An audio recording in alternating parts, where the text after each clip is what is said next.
Hello and welcome to E-Bible Fellowship Sunday Afternoon Bible Study. Today is study number 4 in our ongoing series, The Valley of Jehoshaphat. And we're going to be reading from 2 Chronicles chapter 20, beginning in verse 5. And Jehoshaphat stood in the congregation of Judah in Jerusalem, in the house of Jehovah, before the new court, and said, O Jehovah God of our fathers, art not thou God in heaven, and rulest not thou over all the kingdoms of the heathen? And in thine hand is there not power and might, so that none is able to withstand thee? Art not thou our God, who didst drive out the inhabitants of this land before thy people Israel, and gavest it to the seed of Abraham, thy friend forever, and they dwelt therein, and have built thee a sanctuary therein for thy name, saying, If, when evil cometh upon us, as the sword, judgment, or pestilence, or famine, we stand before this house, and in thy presence, for thy name is in this house, and cry unto thee in our affliction, then thou wilt hear and help. And now behold, the children of Ammon, and Moab, and Mount Seir, whom thou wouldest not let Israel invade when they came out of the land of Egypt, but they turned from them, and destroyed them not. Behold, I say, how they reward us, to come, to cast us out of thy possession, which thou hast given us to inherit. O our God, wilt thou not judge them? For we have no might against this great company that cometh against us, neither know we what to do, but our eyes are upon thee. And all Judah stood before Jehovah with their little ones, their wives, and their children. And I'll stop reading there. Historically, King Jehoshaphat was facing a very serious problem because 3 nations had gathered together, Moab, Ammon, and Edom, who is also identified as Mount Seir, and they joined forces to come against the people of Judah. And so Judah is gathering together to ask help of Jehovah. Now, what's kind of curious is the statement that is made after saying that they're coming to cast us out of our possession. It says in verse 12, O our God, wilt thou not judge them? And that's not unusual because this historical parable is pointing to the day of judgment. We saw that in Joel chapter 3, that God will judge the heathen in the Valley of Jehoshaphat. And so here we read that Jehoshaphat is making petition to the Lord that he judge them, and that ties in with Judgment Day. But the unusual thing is what we read next, for we have no might against this great company that cometh against us. Now, why that's unusual is because earlier in the reign of Jehoshaphat, in 2 Chronicles chapter 17, we were given a census of the army. In 2 Chronicles 17, beginning in verse 13, it says, And he had much business in the cities of Judah, and the men of war, mighty men of valor, were in Jerusalem. And these are the numbers of them, according to the house of their fathers. Of Judah, the captains of thousands, Adnah the chief, and with him mighty men of valor, 300,000. And next to him was Jehohanan the captain, and with him 280,000, or 280,000. And next to him was Amasiah the son of Zikri, who willingly offered himself unto Jehovah, and with him 200,000 mighty men of valor. And of Benjamin, Eliada, a mighty man of valor, and with him armed men with bow and shield, 200,000. And next him was Jozabad, and with him 180,000, ready prepared for the war. These waited on the king, beside those whom the king put in the fenced cities throughout all Judah. Now the total number of these men who, because they were said to be mighty men of valor, means they were soldiers. So this is the total number of the army of Judah in the beginning. I think this is like the third year of the reign of King Jehoshaphat. And the total was 1,160,000 men armed for battle. And that is a very huge army. Even today, when a country has 1 million men in their army, they're a force to be reckoned with. And so it is just unusual. Why is Jehoshaphat saying, "For we have no might against this great company that cometh against us"? Well, the census of that army was taken in his third year. He reigned for a period of 25 years. And so we wonder, well, when are the events taking place here in 2 Chronicles 20? Is there any way for us to tell when this is happening? And I think the Bible does give us an answer that yes, we can know. If we go to 2 Chronicles 18, it says in verse 28, "So the king of Israel and Jehoshaphat, the king of Judah, went up to Ramoth Gilead." And this is a battle that they entered into. They were allies, and they were fighting together. Micaiah the prophet warned that in that battle the king of Israel would die. And the king of Israel at that time was Ahab. And so they do go to battle, and we read in verse 33, "And a certain man drew a bow at a venture, and smote the king of Israel between the joints of the harness. Therefore he said to his chariot man, Turn thine hand, that thou mayest carry me out of the host, for I am wounded." Excuse me. "And the battle increased that day, howbeit the king of Israel stayed himself up in his chariot against the Syrians until the even. And about the time of the sun going down, he died." Now, King Ahab, and if we go over to 1 Kings 22, it's confirmed that the king of Israel who died in that battle was Ahab.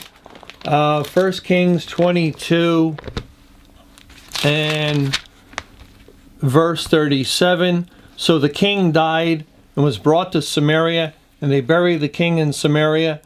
And one washed the chariot in the pool of Samaria, and the dogs licked up his blood, and they washed his armor according unto the word of Jehovah which he spake.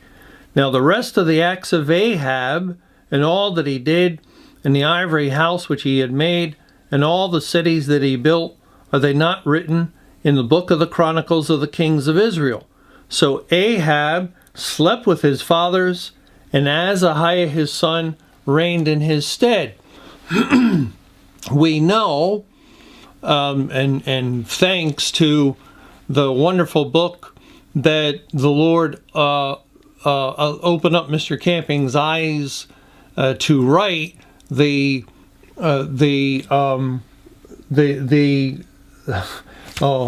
had it.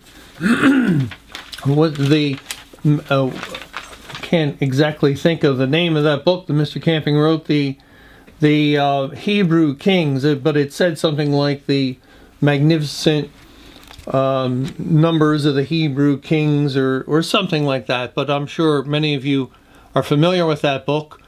And in that book, Mr. Camping was able, by God's grace, to lay out the timeline for all the kings of Israel and all the kings of Judah.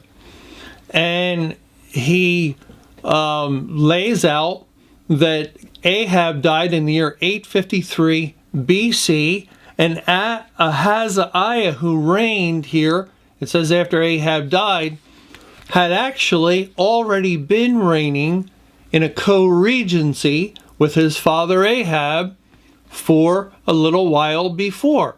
I think Ahaziah only reigned a couple of years, but Ahaziah, it turns out, will die later in the very same year that Ahab died.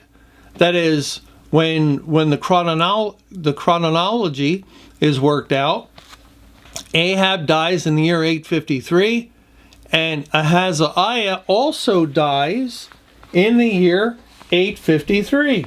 If we go to 2 Chronicles 20, after the battle in the valley that we're looking at, it's the same chapter, we read this in verse 35.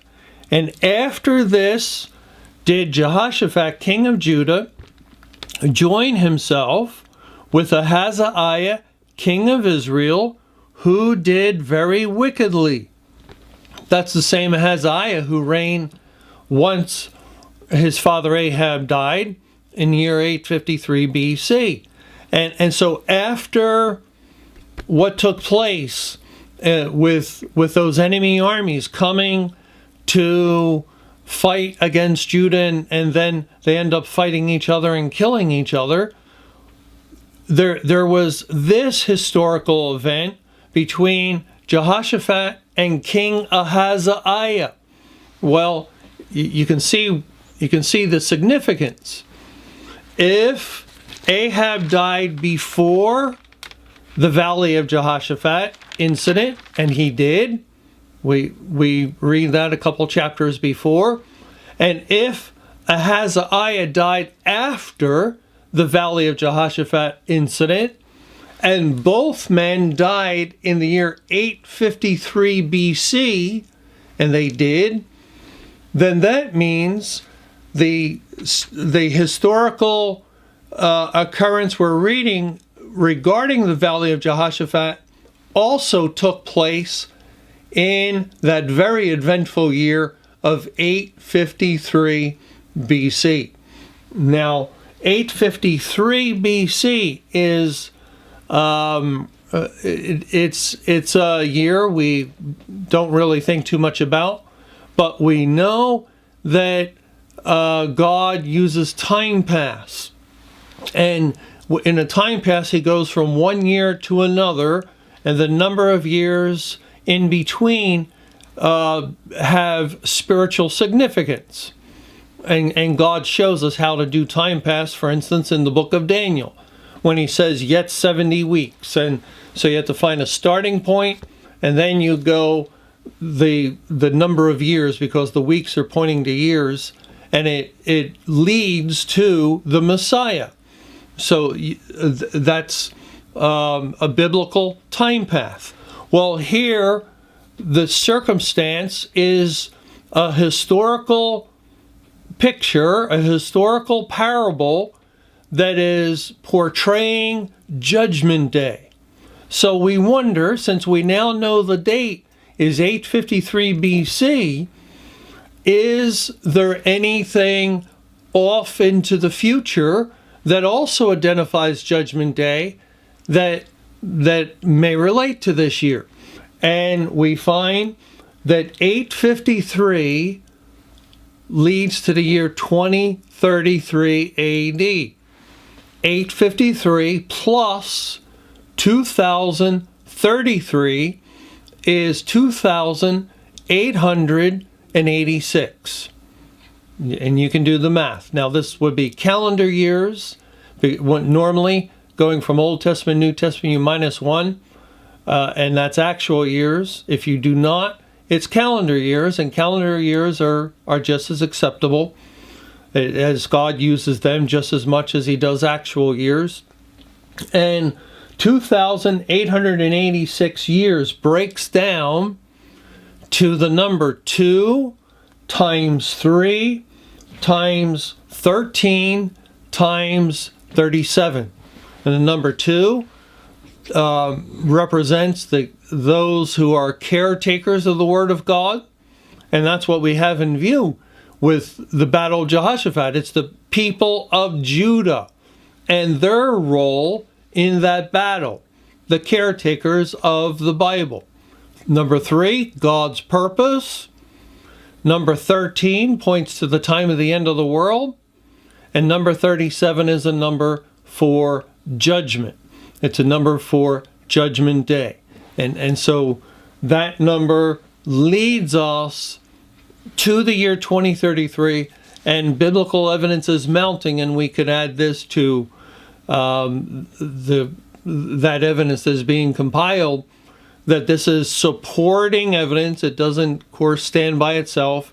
Supporting evidence pointing to that year, and the evidence is mounting that may be the end of the world.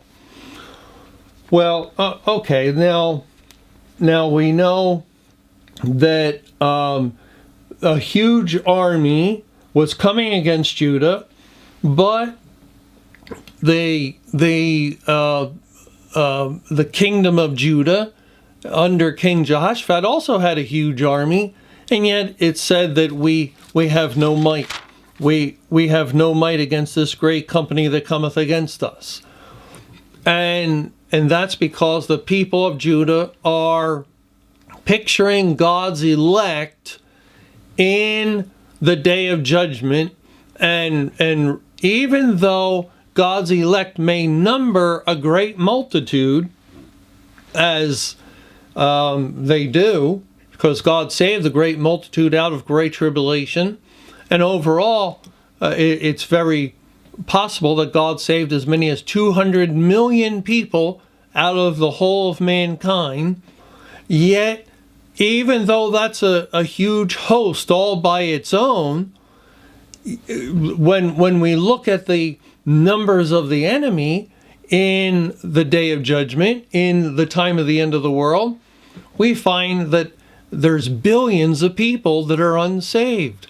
Billions of people that therefore are in the enemy camp, in the kingdom of Satan. And so that's the reason, I think, even though it's very possible, because it's hard to maintain an army for any length of time, and that census of the army was taken in Jehoshaphat's 3rd year, in 853 BC, I think would be his 18th year, so it's been 15 years since the census was taken, and some could have left the army. There could have been other battles to decimate the forces to some degree, but still, you would expect they would still have a huge number out of 1,160,000 men. But in all likelihood, I think this is certain. God is just looking to the fact that his people are few, and the forces of Satan are many. That's how it's always been throughout the history of the world. That's how it is even in the Battle of Judgment Day. And Judgment Day is likened to a battle. I think we mentioned this before. If we go to Revelation 19, Revelation chapter 19, verse 11, it says there, "And I saw heaven open, and behold a white horse, and he that sat upon him was called Faithful and True, and in righteousness he doth judge and make war." Judge and make war. Judgment Day is a battle. It's a time of warfare. Now, it's spiritual warfare. It's a different kind of spiritual warfare than the battle between Christ and Satan that has been raging all through history. That was a battle where Christ was ransacking the kingdom of Satan, the dark kingdom, to set the captives free. But in the day of judgment, in that battle, all the captives have been set free, And now it is a battle in which God is simply punishing the unsaved. He will ultimately destroy them all and annihilate all of the wicked people of the earth, and annihilate Satan and all the fallen angels as well. And so that's a very violent action that involves battle. And so that's the reason why God pictures Judgment Day as a battle.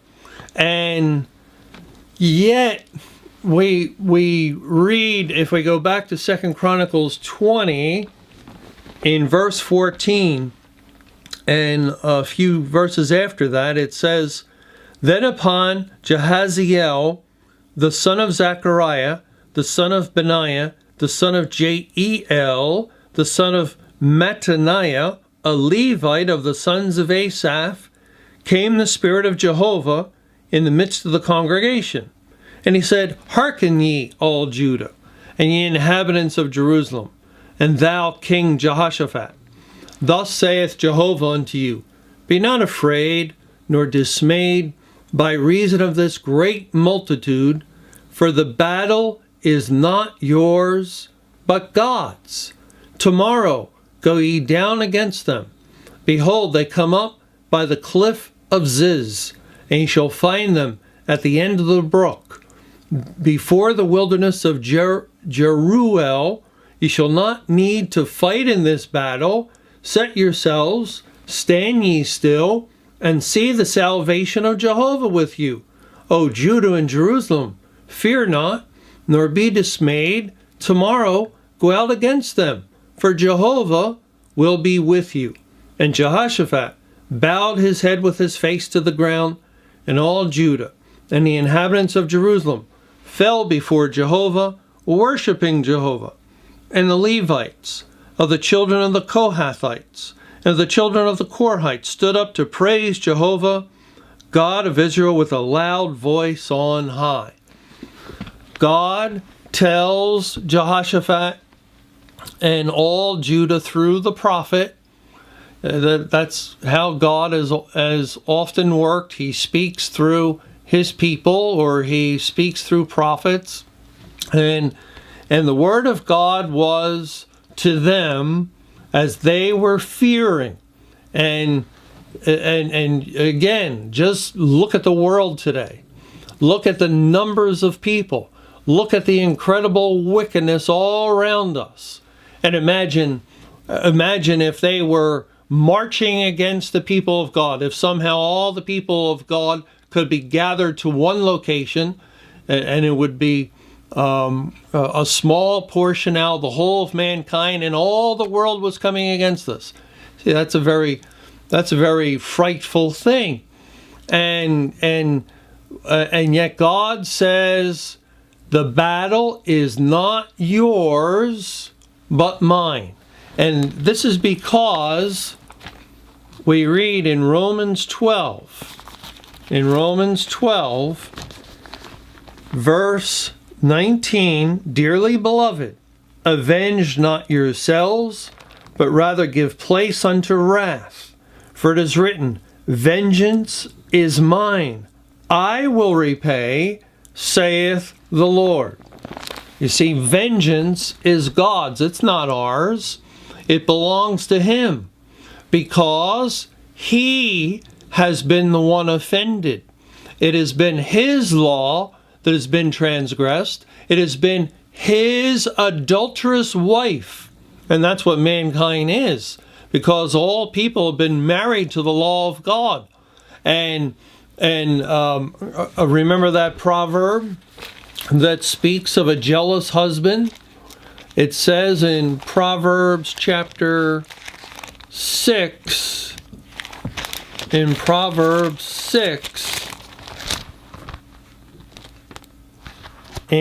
verse 34, For jealousy is the rage of a man, therefore he will not spare in the day of vengeance.